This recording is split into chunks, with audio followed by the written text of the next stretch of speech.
முஹர்ரம் மாதம் இஸ்லாமிய மாதங்களிலே முதலாவது மாதம். நாம் துல்ஹிஜ்ஜாவை கடந்து இப்பொழுது முஹர்ரமுக்குள்ளே நாங்கள் வந்திருக்கின்றோம். இந்த முஹர்ரம் மாதம் எப்படிப்பட்ட மாதம் என்று சொன்னால், அல்லாஹு தஆலா குர்ஆனிலே இவ்வாறு சொல்கின்றான், இன்ன இத்தத்தஷ் ஷுஹூரி இன்தல்லாஹி 12 ஷஹ்ரன் ஃபீ கிதாபில்லாஹ் யௌம خلقஸ் ஸமாவாதி வல் அர்ض மின்ஹா அர்பஅத்துன் ஹுரும் ذلك الدين القيم فلا تظلموا فيهن أنفسكم. அல்லாஹு தஆலா சூரா தௌபாவிலே 36வது வசனத்தில் அல்லாஹு தஆலா சொல்கின்றான், இன்ன இத்தத்தஷ் ஷுஹூரி இன்தல்லாஹி 12 ஷஹ்ரன் ஃபீ கிதாபில்லாஹ் யௌம خلقஸ் ஸமாவாதி வல் அர்ض. இந்த வானம் பூமியை படைத்த நாள் முதற்கொண்டு அல்லாஹ்விடத்திலே மாதங்களினுடைய எண்ணிக்கை 12 ஆகும். அந்த 12 மாதங்களிலே சிறப்புக்குரிய மாதங்கள் மின்ஹா அர்பஅத்துன் ஹுரும், சங்கைப்படுத்தப்பட்ட சங்கையான மாதங்கள் 4 ஆகும். தாலிக தீனுல் கய்யிம், இதுதான் நிலையான மார்க்கம் என்று அல்லாஹ் சொல்லிவிட்டு, ஃபலா தத்லிமு ஃபீஹின் அன்ஃபுஸக்கும், அந்த மாதங்களிலே நீங்கள் உங்களுக்கு அநியாயம் செய்து கொள்ள வேண்டாம். இதுதான் நாங்க கவனிக்க வேண்டிய விஷயம். ஃபலா தத்லிமு ஃபீஹின் அன்ஃபுஸக்கும், உங்களுக்கு நீங்களே அதிலே அநியாயம் செய்து கொள்ள வேண்டாம் என்பதாக அல்லாஹு தஆலா சூரா தௌபாவினுடைய 36வது வசனத்திலே சொல்கின்றான். அப்ப எனவே நாம் புரிந்து கொள்ள வேண்டும், இந்த 12 மாதங்களில் அல்லாஹு தஆலா சொல்றான், 12 ஷஹ்ரன் ஃபீ கிதாபில்லாஹ், வானம் பூமியை படைச்ச நாள் முதல் கொண்டு இன்று வரை அல்லாஹு தஆலா தீர்மானித்திருக்கின்ற 12 மாதங்களில் முதலாவது மாதம் தான் இந்த முஹர்ரமுடைய மாதம். நாம் எல்லோரும் தெரிந்து வைத்திருக்கிறோம், முஹர்ரம், சஃபர், ரபியுல் அவ்வல், ரபியுல் ஆஹிர் சொல்லி ரபியுல் சானி என்று நாங்கள் தெரிந்து வைத்திருக்கின்றோம்.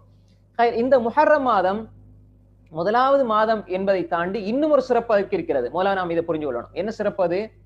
4 மாதங்கள் சங்கைப்படுத்தப்பட்ட மாதங்கள், அதுல சில விதிவிலக்குகள் இருக்கிறது.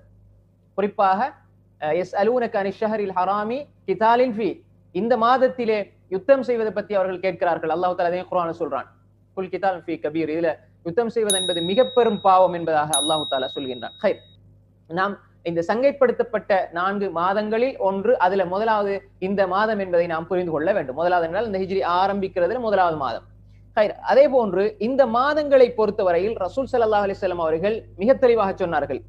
அபூ பக்ர் ரலியல்லாஹுடைய அறிவிப்பு சஹீஹுல் புகாரியினுடைய 2958வது நபி மொழி தெளிவாக ரசூல் ஸல்லல்லாஹு அலைஹி வஸல்லம் சொன்னார்கள், அபூ பக்ர் அல்ல, அபூ பக்ரா ரலியல்லாஹு அன்ஹு அவர்கள் அறிவிப்பு செய்கிறார்கள், அனின் நபி ஸல்லல்லாஹு அலைஹி வஸல்லம், நபி ஸல்லல்லாஹு அலைஹி வஸல்லம் அவர்கள் சொன்னார்கள், அஸ்ஸனது 12 ஷஹ்ரா, ஒரு வருடத்திலே 12 மாதங்கள் இருக்கிறது. ஒரு வருடம் என்பது 12 மாதங்களை கொண்டது என்பதாக சொல்லிவிட்டு, மின்ஹா அர்பஅத்துன் ஹுரும், அதுல 4 மாதங்கள் சங்கைப்படுத்தப்பட்ட மாதங்கள் என்பதாக சொல்லிவிட்டு, சலாசுன் முத்தவாலியாத், 3 மாதங்கள் தொடர்ந்து வருகிறது. 3 மாதங்கள் தொடர்ந்து வரக்கூடிய மாதம் எது? துல்காதா, துல்ஹிஜ்ஜா, முஹர்ரம். துல்காதா, துல்ஹிஜ்ஜா, முஹர்ரம், இந்த 3மே தொடர்ந்து வரக்கூடிய மாதம். துல்காதா, துல்ஹிஜ்ஜா, முஹர்ரம். வரஜப் முதர் அல்லதி பைன ஜுமாதா வ ஷஅபான், ரஜப் மாதம் வந்து ஜுமாத சானியாவுக்கும் ஷஅபானுக்கும் இடைப்பட்ட மாதம் என்பதாக ரசூலுல்லாஹி ஸல்லல்லாஹு அலைஹி வஸல்லம் சொன்னார்கள். அப்ப ரஜப் மாதத்தையும் ரசூல் ஸல்லல்லாஹு அலைஹி வஸல்லம் தெளிவாக சொல்லியிருக்கிறார்கள். ரஜப் மாதத்துக்கு இன்னும் சில சிறப்புகள் இருக்கிறது என்பதை நாம் இதுல என்ன செய்யலாம், புரிந்து கொள்ளலாம். அதனாலதான் ரசூல் ஸல்லல்லாஹு அலைஹி வஸல்லம் அவர்கள் சங்கைப்படுத்தப்பட்ட மாதங்களில் ஒன்றாக ரஜபையும் சொல்லியிருக்கிறார்கள். அப்ப எனவே இதுல இந்த 3 மாதங்கள் வருகின்ற பொழுது, துல்காதா, துல்ஹிஜ்ஜா, முஹர்ரம் என்று சொல்கின்ற பொழுது, இந்த முஹர்ரம் சங்கைப்படுத்தப்பட்ட மாதங்களில் ஒன்று என்பதை நாம் சஹீஹான ஹதீஸ்களில் இருந்து நாங்கள் பார்க்கின்றோம். அதே போன்றுதான் ரசூலுல்லாஹி ஸல்லல்லாஹு அலைஹி வஸல்லம் அவர்கள் சொன்னார்கள், ஷஹருல்லாஹில் முஹர்ரம், அதாவது முஹர்ரம் மாதத்துக்கு ஒரு தனியான ஒரு சிறப்பு இருக்கிறது என்று சொன்னால், ஷஹருல்லாஹில் முஹர்ரம், அல்லாஹ்வுடைய மாதம் என்று அதுக்கு சிறப்பும் இருக்கிறது. அப்ப எல்லாம் அல்லாஹ்வுடைய மாதம் தான், ஆனால் இது ஒரு தனித்துவமாக இது இங்கே இனம் காட்டப்பட்டிருக்கிறது என்பது அந்த மாதத்திலே இருக்கின்ற ஒரு சிறப்பை அது காட்டுகிறது என்பதை அறிஞர்கள் சொல்லுகிறார்கள். இந்த முஹர்ரம் என்பது ஏன் முஹர்ரம் என்பதாக பெயர் வைக்கப்பட்டிருக்கிறது என்பதற்கு சில அறிஞர்கள் கருத்து சொல்கிறார்கள். முன்னே இமாம்கள் அறிஞர்கள் சொல்கின்ற பொழுது, வல் முஹர்ரம் சுமிய பிதாலிக லிகௌனி ஷஹ்ரம் முஹர்ரமன் வ தஅக்கீதன் லிதஹரீமிஹி, ஏன் முஹர்ரம் என்று பெயர் வைக்கப்பட்டிருக்கிறது? ஹர்ரம என்றா தடை செய்தான், முஹர்ரம் என்றா தடை செய்யப்பட்டது. அப்ப தடை செய்யப்பட வேண்டியது, அதாவது அதற்குள்ளே பாவம் செய்வது, அது கடுமையாக தடை செய்யப்பட்டதனால் அதற்கு அவ்வாறு பேர் வந்திருக்கிறது என்பதாக சில அறிஞர்கள் சொல்வார்கள்.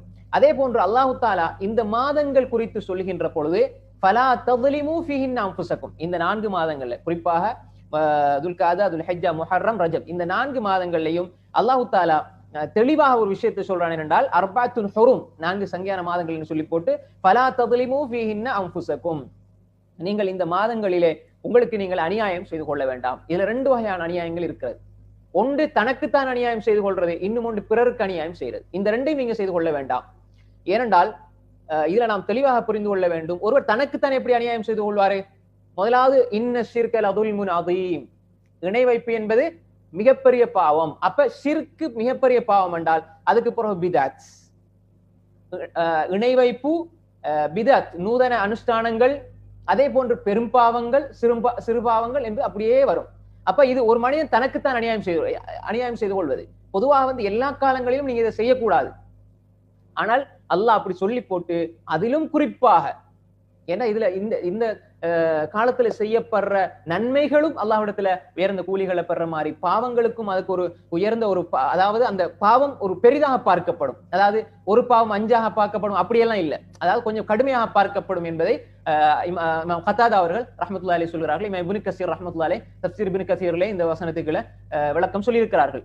அப்ப எனவே வலா தظலிமு ஃபீ அன்ஃபுஸக்கும், இன்னைக்கு நாம் பார்த்து கொள்ள வேண்டும். ரமலான் மாசத்துல, ரமலான் மாசம் என்பது அதுக்கென்று தனியான சிறப்பு இருக்கிறது.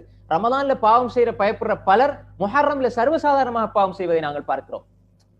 ரமலான்ல நோன்பு மாசம் இது, அதனால நாங்க பாவம் செய்யக்கூடாது, நோன்பு மாசம் அதனால நாங்க இதை செய்யக்கூடாது என்று சொல்கின்ற பலர் முஹர்ரத்துல பாவம் செய்கிறார்கள். அப்ப அல்லாஹ் தெளிவா சொல்றான், ஃபலா தظலிமு ஃபீ அன்ஃபுஸக்கும், உங்களுக்கு நீங்க அநியாயம் செய்து கொள்ள வேண்டாம் உங்களோட ஆன்மாக்களுக்கு என்று சொன்னால், நான் எனக்கு அநியாயம் சொல்வது, நான் சிறுக்கு வைக்கிறதாக இருந்தாலும் சரி, பிதாத் செய்யறதாக இருந்தாலும் சரி, பெரும் பாவங்கள்ல ஈடுபடுறதாக இருந்தாலும் சரி, சிறு பாவங்கள் இருந்தாலும் சரி, அதே போன்று அல்லாஹ்வுடைய ஹக், அல்லாஹ்வுக்கு செய்ய வேண்டிய ஹுகூக்குல்லா, அல்லாஹ்வுக்கு செய்ய வேண்டிய ஹுகூக்குல்லாவுடைய விஷயத்துல தொழுகையை விடுறது, அதே மாதிரி ஏனைய இபாதத்துகள்ல பொடுபோக்கு செய்யறது, இந்த மாதிரி விஷயங்களாக இருந்தாலும் சரி, ஹுகூக்குல் இபாத், அடியார்களுக்கு செய்ய வேண்டிய விஷயங்கள்ல அடுத்தவங்களை பத்தி புறம் பேசுறது, அவங்களுடைய மானத்துல விளையாடுறது, அப்படி பல்வேறு வகையாக அடுத்த மனிதனுடைய பொருளாதாரத்தை சூறையாடுறது, இந்த விஷயத்திலையும் இது வரும். எனவே இந்த காலத்தில் செய்யப்படுற பாவத்துக்கு இன்னும் அழுத்தம் கொடுக்கப்படும். அதாவது நேரடியாக பல நன்மைகள், அல்லது இப்ப நன்மையில பல மடங்கு இருக்குது.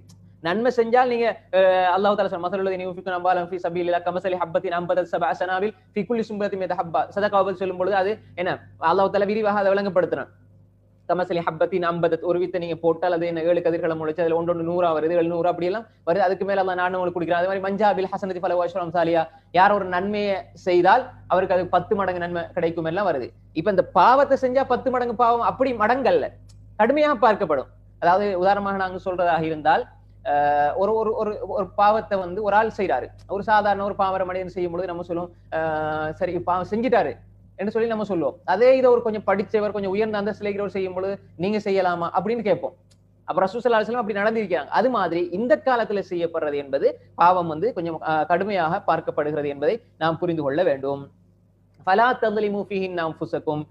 எனவே அல்லாஹ் தஆலா இந்த மாதத்தை குறிப்பாக்கி சொல்வதன் மூலமாக இதுல இமாம் இப்னு கஸீர் ரஹ்மத்துல்லாஹி சூரா தௌபாவுடைய இந்த வசனத்துக்கு கீழே மிக அழகாக சொல்லியிருக்கிறார்கள். இமாம் கத்தாதா ரஹ்மத்துல்லாஹி அவர்கள் இந்த கருத்தை சொல்லியிருக்கிறார்கள். ஏனென்றால் அல்லாஹ் தஆலா ஏன் இதை தெரிவு செஞ்சிருக்கிறான் என்று சொன்னால், அல்லாஹ் தஆலா மலக்குமார்கள் இந்த சில ரசூல்மார்களை தெரிவு செஞ்சிருக்கிறான், அதாவது தூதுவர்களாக.